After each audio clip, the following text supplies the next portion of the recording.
In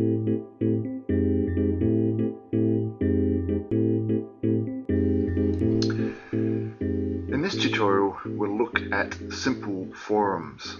We'll show you how to set up two different types of forums. Firstly, a standard type of forum where students can post new discussion topics. And second, perhaps a more useful forum where students can respond to a question or a discussion that you set up.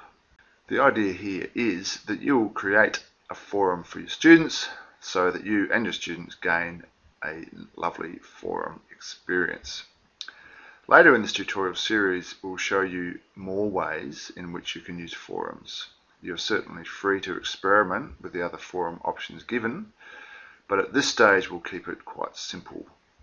Here we'll be showing you how to set up a forum for the whole class. However, keep in mind that it is possible to have your class divided into groups and to set up a separate forum for each group. So I've gone to my test course. When you replicate this, you'll obviously go to your course.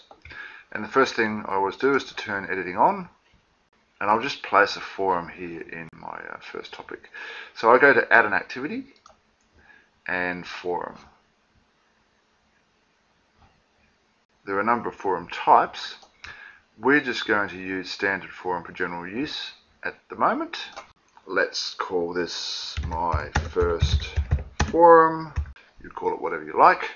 In the forum introduction, this is a note to your students. So please post a discussion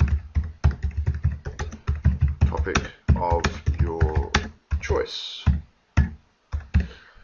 Now this of course might be a little risky to do with students. It's important to know that on the web, most forums are designed to allow people to ask a question or to initiate a discussion topic or to respond to a discussion topic that someone else has initiated.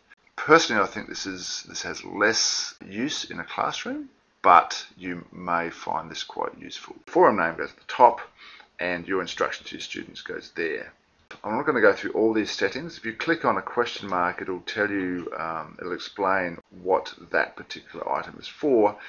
Subscription is about your students receiving an email every time someone posts to a forum, which I think has very limited use.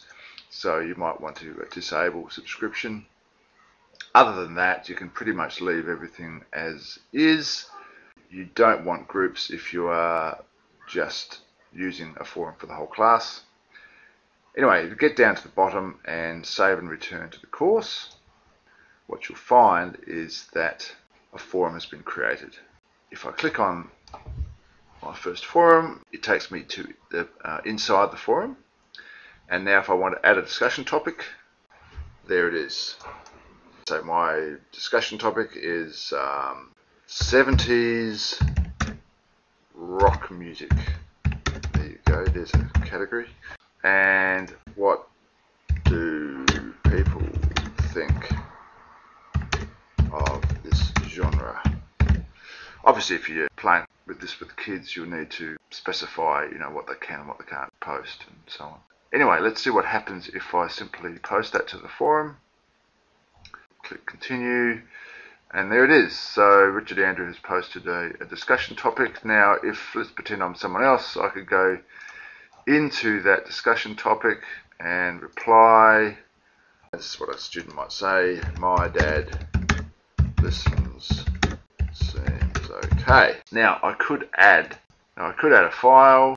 I'm just going to do. Look,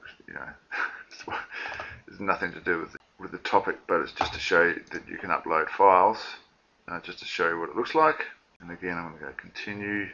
So there you go. There's the first thread, and then someone's replied to it, and they've uploaded something. They might want to upload an MP3. If we go back to the course, Richard's test course, my first forum, and there's only one discussion thread, but when we go into it, there's someone's replied to it.